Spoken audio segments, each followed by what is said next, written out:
बहुत से लाभ है, इसमें 37 है, 38 है, 39 है, फिर किसी दिन प्रकरण आएगा तो रखेंगे। मुख्य विषय तो ये है कि हर चीजों को जानना और सच्चाई से युक्त होकर के रहना चलना, जानना चाहिए। और जीवन को यदि नहीं जानेंगे आप, अपने शरीर नहीं जाने, जीव नहीं जाने, आत्मा ईश्वर ब्रह्म नहीं जाने, परमात्मा परमेश्वर परम ब्रह्म नहीं जाने, तो जानना तो कम से कम जरूरी है। अपने जो सच हो स्वीकार कीजिए, सच हो स्वीकार कीजिए, जो श्रेष्ठ हो स्वीकार कीजिए, जो पूर्ण हो स्वीकार कीजिए। जानना ही तो एक ऐसी चीज है कि अमृत की जानकारी तो अच्छी है ही है, विष की भी जानकारी अच्छी है। अमृत की जानकारी ग्रहण करने के लिए अच्छी है, अमृत तत्व के लिए, तो विष की जानकारी अपने को बचाने के लिए जरूरी है। बुराई की जानकारी भी बुरी नहीं है, अच्छाई की जानकारी तो खैर बुरी नहीं है।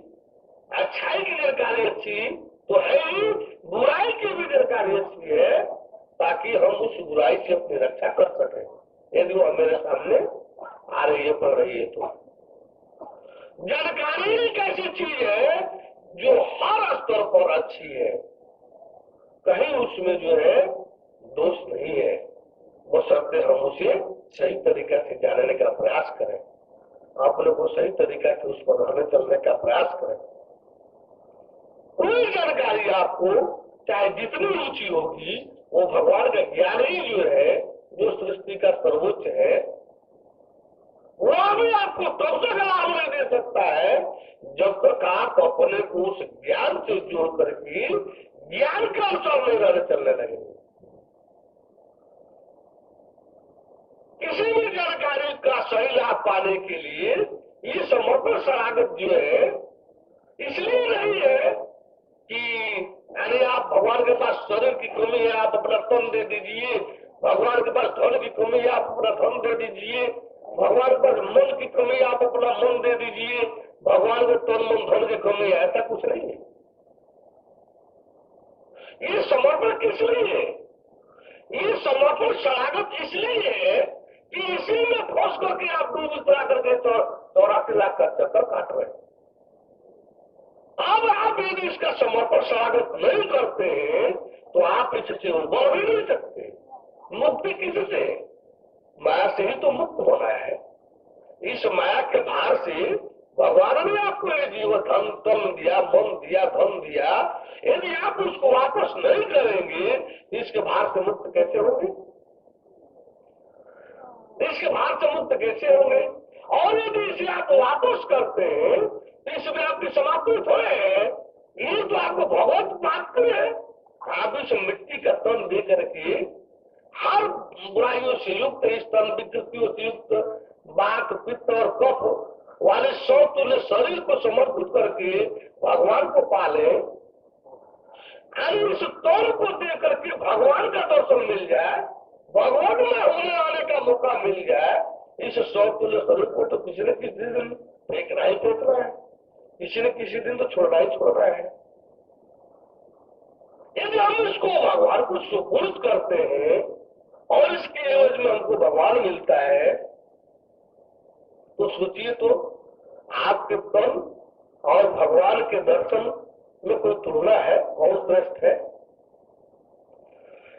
बोले परम परमेश्वर की, परम परमेश्वर की। आप सब सोचेंगे हम लोग का शंका समाधान वाला समय जो कहे थे सत्संग के बाद, तो वह कब होगा? इसलिए आप बंधुओं को हम चाहेंगे कि आप सब जो है अपने शंका समाधान, यदि किसी भाई बंधु को कुछ कहना हो, कुछ सुनना हो, मेरी बातों में कोई गलती मिली हो, मेरे आगे पीछे की कोई बात गलत लग रही हो, यदि किसी प्रकार के प्रश्न हो करने के लिए, पूछने के लिए, या कोई बात गलत लगी हो तो समाधान शंका करना हो, तो बड़े प्रेम से बिना भय संकोच के आ सकते हैं। और भाई कुर्सी दीजिए, आप लोग कुर्सी दीजिए, एक माइक दीजिए। सेवा खाली तो है कौन? और बैठे थे उधर से खाली खाली कोई भाई बंधु यदि चाहे तो बड़े प्रेम से है तो अपने शंकाओं का समाधान ले बगैर किसी संकोच के।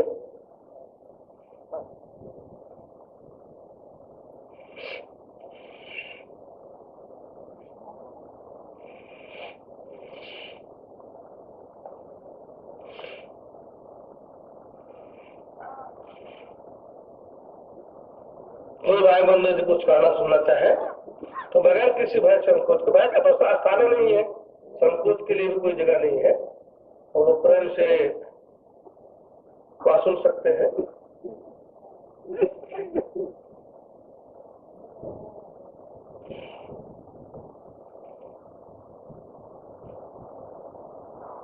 वैसे तो हम दिन के कार्यक्रम जो 11 से 1 बजे तक रखा गया है और शाम को जो 8 से रखा गया है, इसमें तो मिलते ही जुलते रहेंगे। कुछ ऐसे बंधुजन होते हैं जो अलग से मिलने की ख्वाहिश रखते हैं, जब मिलते जुलते और कार्यक्रम देते तो हम लोग जो है उस मिलन जुलन के कार्यक्रम को भी अधिक नहीं, हम लोग नित्य प्रति 4 से 5 रख दें 1 घंटा के लिए, तो हमको लग रहा है कि ठीक रहेगा। यानी आगे पीछे कोई परेशानी किसी न हो, या किसी प्रकार के कोई अन्यथा बात न हो, कार्यक्रम भी प्रभावित न हो। यदि मिलना है जरूरी समझते हैं बड़े दर्शक हो तो 4 से 5 1 घंटा रख दिया जाए वो ठीक रहेगा। आइए माइक दो भाई।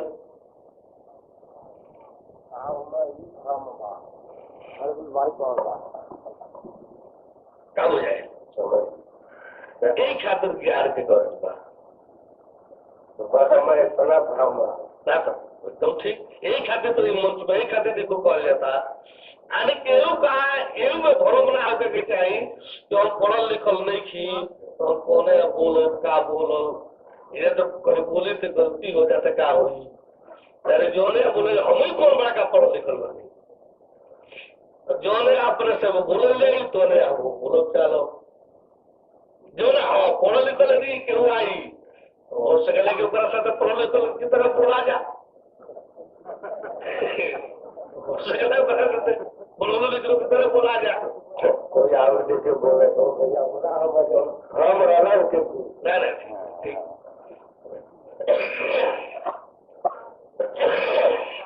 और तो भाई बंधु आइए आइए, तो भ्रम निवारण के लिए है ही है, तब यहाँ नहीं दूसरे रहेंगे आप लोग तो फिर क्या कहा जाएगा, इतना प्रेम से बुला करके कहा सुना जाए।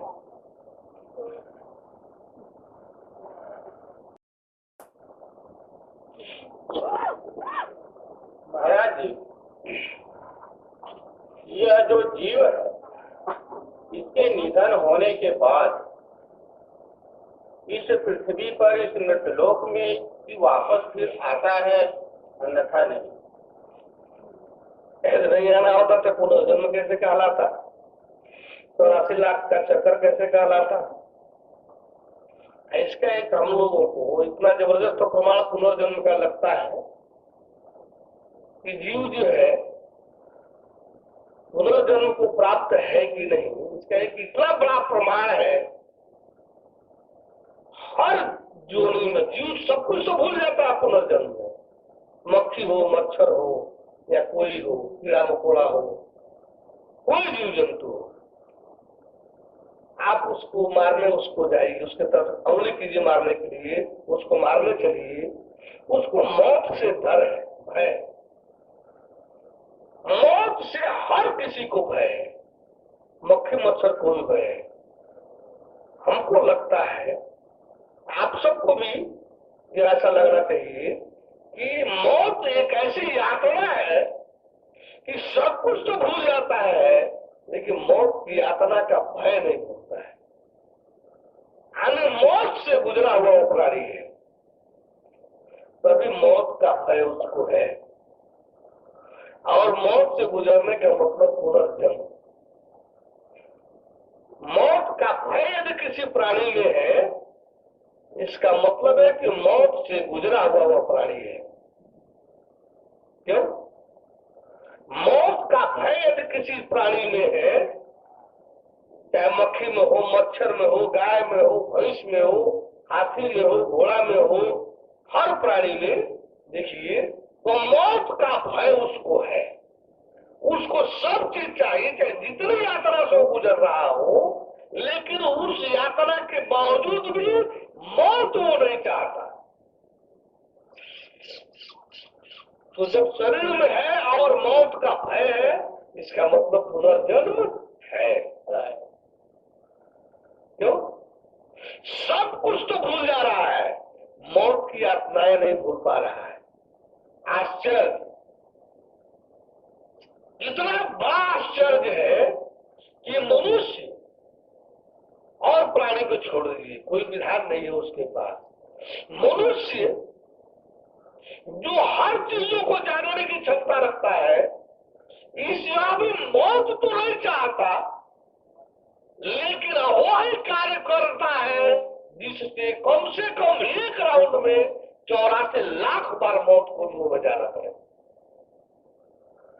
एक मौत नहीं चाहता है, लेकिन कर्म ऐसा करने में लगा है कि केवल एक सर्किल में 84 लाख बार मौत से गुजरना पड़ेगा, एक राउंड सृष्टि चक्र में।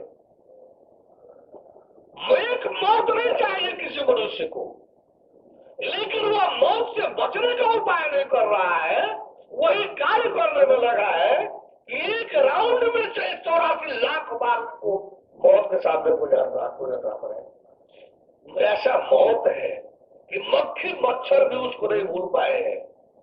मनुष्य नहीं, मक्खी मच्छर तक नहीं भूल पाए हैं।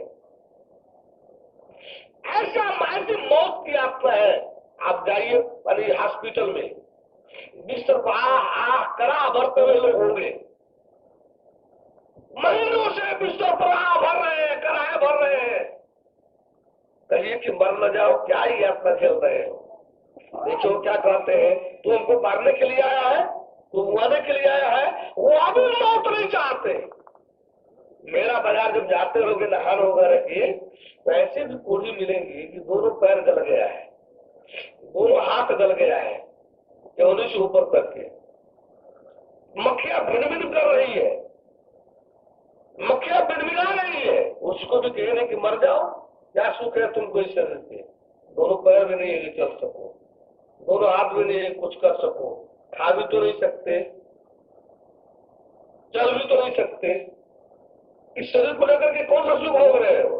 वो अभी आपको दो चार गाली दे देगा। हमको मारने के लिए आया है, तेरे को पैसा नहीं दे रहा है, जो रुपये नहीं दे रहा है, हमको मरने को कह रहा है।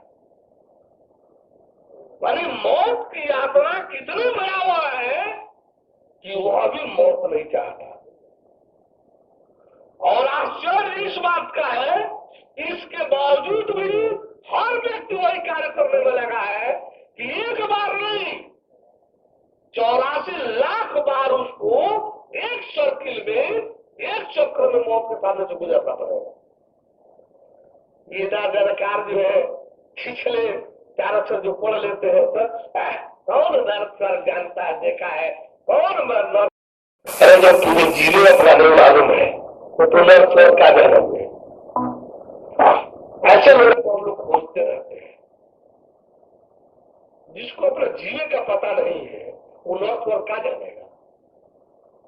उसके नहीं कर देने से नर्क खत्म हो जाएगा, उसके नहीं कर देने से नर्क खत्म हो जाएगा।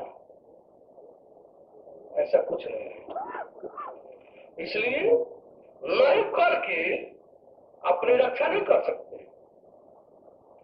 हाँ करके जान करके अपने बचने का उपाय करके अपनी रक्षा कर सकते हैं। केवल मनुष्य एक ऐसा